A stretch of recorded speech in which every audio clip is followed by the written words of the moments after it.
പ്രിയമുള്ള കുട്ടികളെ, കഴിഞ്ഞ ക്ലാസ്സിൽ ഡിഫറൻസിയേഷൻ ഉപയോഗിച്ചിട്ട് ചെയ്യുന്ന ഒരു മെത്തേഡാണ്. നമ്മളിതിൻ്റെ ഒരു ആൻസറിലേക്ക് നമുക്ക് കടന്നു കഴിഞ്ഞാൽ root mean square IRMS equal to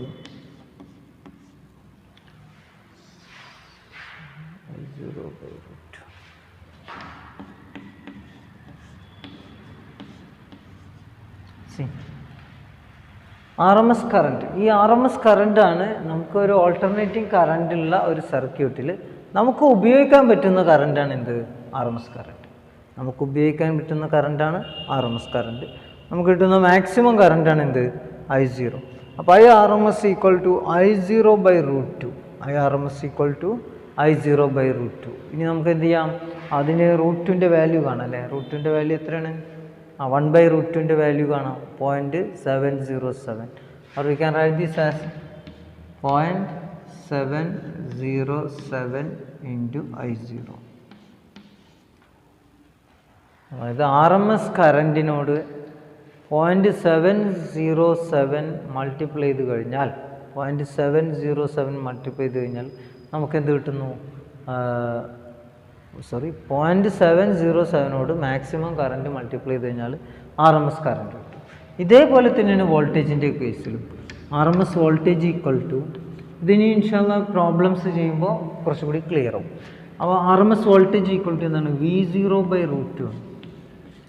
RMS voltage equal to V0 by root 2 or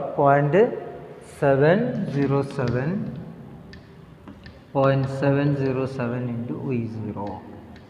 ഈ V0 എന്നുള്ളത് എന്താണ്? മാക്സിമം വോൾട്ടേജ് ആണ്. Maximum voltage. And what is I0? I0 is the maximum current. വെറും കറണ്ട് അല്ല, മാക്സിമം കറണ്ടാണ്. നമ്മൾ AC കറണ്ടിൻ്റെ കേസിൽ ശരിക്കും കണ്ടുപിടിക്കുന്നത് ഇൻസ്റ്റൻറ്റേനിയസ് കറണ്ടാണ്. ആ ഒരു പ്രത്യേക സമയത്തുള്ള കറണ്ടാണ്. അപ്പോൾ നമുക്ക് തന്നെ അനുഭവങ്ങളുണ്ട്. അതായത് നമ്മുടെ വീടുകളിലൊക്കെ ഉള്ള കറണ്ട് തന്നെ ചില സമയത്ത് വോൾട്ടേജ് കുറഞ്ഞിട്ടാണ് ഉണ്ടായിരിക്കുക അല്ലേ? ചില സമയത്ത് എന്തായിരിക്കും? വോൾട്ടേജ് കുറവായിരിക്കും. അപ്പോൾ അത്തരം കാര്യങ്ങളൊക്കെ റീഡ് ചെയ്യാൻ വേണ്ടിയിട്ട് നമ്മൾ ഉപയോഗിക്കുന്ന ഒരു ടേമാണ് എന്ത്? RMS കറണ്ടും RMS വോൾട്ടേജും. 0.707 I0 ആൻഡ് 0.707 V0. ഇതാണ് വോൾട്ടേജിൻ്റെയും കറണ്ടിൻ്റെയും RMS വാല്യൂസ്. ഓക്കെ,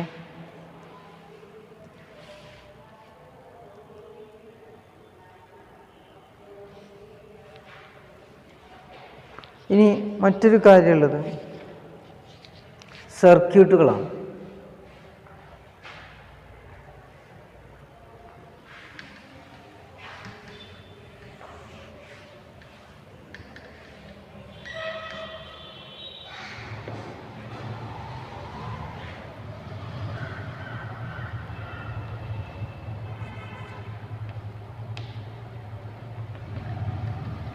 സർക്യൂട്ട്സിൽ എങ്ങനെ വർക്ക് ചെയ്യുന്നു എന്നുള്ളതാണ് നോക്കേണ്ടത്. AC കറണ്ട് നമുക്കറിയാം. മൂന്ന് ഉപകരണങ്ങളെ കുറിച്ച് നമ്മൾ പഠിച്ചിട്ടുണ്ട്. ഒന്നാമത്തത് റെസിസ്റ്റർ, ഫസ്റ്റ് ചാപ്റ്ററിൽ അല്ലേ, രണ്ടാമത്തെ ചാപ്റ്റർ പഠിച്ചു കപ്പാസിറ്റർ. കപ്പാസിറ്റർ എന്തിനാണ് ഉപയോഗിക്കുന്നത്? To store charges.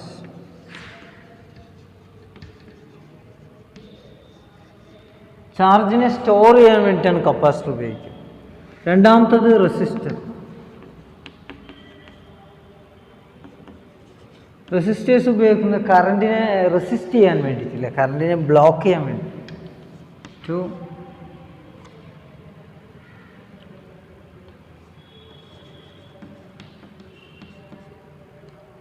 Resist current. കറണ്ടിനെ കുറക്കാൻ വേണ്ടിയിട്ടാണ് എന്ത് ചെയ്യുക? റെസിസ്റ്റർ ഉപയോഗിക്കുക. മൂന്നാമത്തത് ഇൻഡക്റ്റർ. ഇൻഡക്റ്റർ നമ്മൾ കഴിഞ്ഞ ക്ലാസ്സിൽ വ്യക്തമായി പഠിച്ചിട്ടുണ്ട്, കഴിഞ്ഞ ചാപ്റ്ററിൽ, 6ാമത്തെ ചാപ്റ്റർ. അപ്പോൾ ഇൻഡക്റ്റർ എന്ന് പറയുന്നത് കോയിലാണ്. പറഞ്ഞിട്ടുണ്ടായിരുന്നു, ഇതേപോലെയുള്ള ചെറിയ കോയിൽസ്, ചെറിയ കമ്പികൾ എടുത്തിട്ട് ഇതേപോലെ സ്പ്രിങ് ടൈപ്പാക്കിയ സംഗതിയാണ് എന്ത്? ഈ ഇൻഡക്റ്റർ എന്ന് പറയുന്നത്. അപ്പോൾ ഇൻഡക്റ്റർ എന്നുള്ള ഉപയോഗം, ഇൻഡക്റ്ററിൻ്റെ ഉപയോഗം എന്താണ്? ഇൻഡക്റ്ററിൻ്റെ ഉപയോഗം to prevent resist decay and growth of current.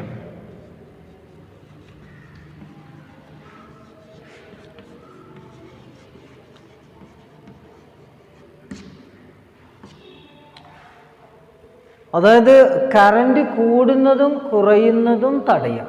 Current ഇപ്പം 5 ആംപിയർ കറണ്ടാണ് ഉള്ളത്, പെട്ടെന്ന് കറണ്ട് കൂടി 10 ആംപിയർ ആയി. പക്ഷേ ഈ ഇൻഡക്ടർ സർക്യൂട്ടിലുണ്ടെങ്കിൽ അത് 5 ആംപിയർ ആയിട്ട് തന്നെ എന്ത് ചെയ്യും, അതിനെ കൺട്രോൾ ചെയ്യും.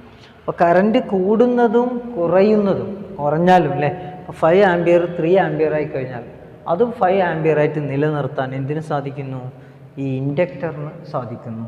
അപ്പോൾ to resist decay or to prevent decay and growth of കറണ്ടാണ്. കറണ്ടിൻ്റെ ഡീക്കേയും ഗ്രോത്തും, കറണ്ട് കുറയുന്നതും കൂടുന്നതും തടയുക.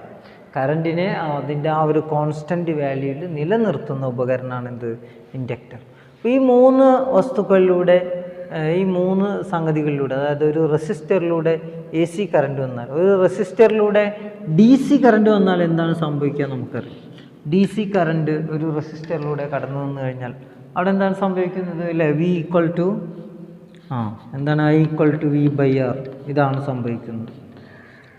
റെസിസ്റ്റർ ആണെങ്കിൽ I equal to v by r, or റെസിസ്റ്ററിൻ്റെ കേസിന് എടുക്കാം r equal to v by r, ഇതാണ് സംഭവിക്കുന്നത്. ഇനി കപ്പാസിറ്റർ ആണെങ്കിലോ, നമ്മൾ പഠിച്ചിട്ടുണ്ടല്ലേ, c equal to q by v, ഇങ്ങനെയാണ് സംഭവം. ഈ ഇൻഡക്ടർ ആണെങ്കിലോ, inductance L equal to 5/I,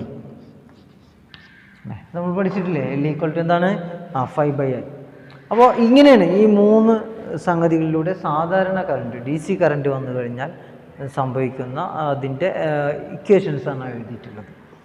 ഇനി ഇതിന് പകരം എ സി കറണ്ട് ഇതിലൂടെ കടന്നു വരികയാണെങ്കിൽ, എ സി കറണ്ട് ഈ സർക്യൂട്ടുകളിലൂടെ, അതായത് ഒരു കപ്പാസിറ്റർ കണക്ട് ചെയ്തു, അതിലൂടെ എ സി കറണ്ട് വരുന്നു, ഒരു റെസിസ്റ്റർ കണക്ട് ചെയ്തു, അതിലൂടെ കറണ്ട് വരുന്നു, ഒരു ഇൻഡക്ടർ കണക്ട് ചെയ്തു, അതിലൂടെ വരും. ഇത്തരം കേസുകളിൽ എന്തൊക്കെയാണ് സംഭവിക്കുക എന്നുള്ളതാണ് നോക്കുന്നത്.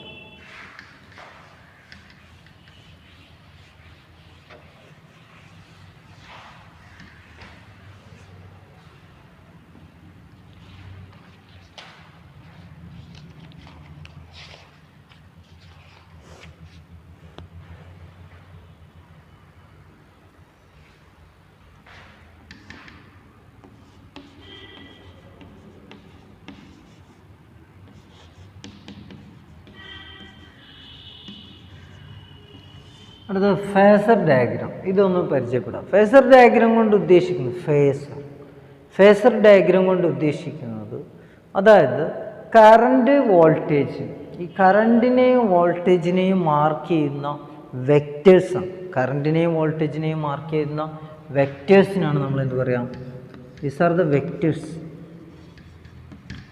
കറണ്ടിനെയും വോൾട്ടേജിനെയും ഒരു സർക്യൂട്ടിൽ മാർക്ക് ചെയ്യുന്ന വെക്റ്റേഴ്സിനാണ് നമ്മൾ ഫേസർ എന്ന് പറയുന്നത്. ഫേസർ ഡയഗ്രാം ഇതിങ്ങനെ റൊട്ടേറ്റ് ചെയ്യുന്ന വെക്റ്റേഴ്സ് ആയിരിക്കും. നമ്മൾ സാധാരണ വെക്റ്റേഴ്സ് വരയ്ക്കുമ്പോൾ അല്ലെ, ഒരു ഒറിജിൻ വരയ്ക്കും, 2 ആക്സിസും വരയ്ക്കും.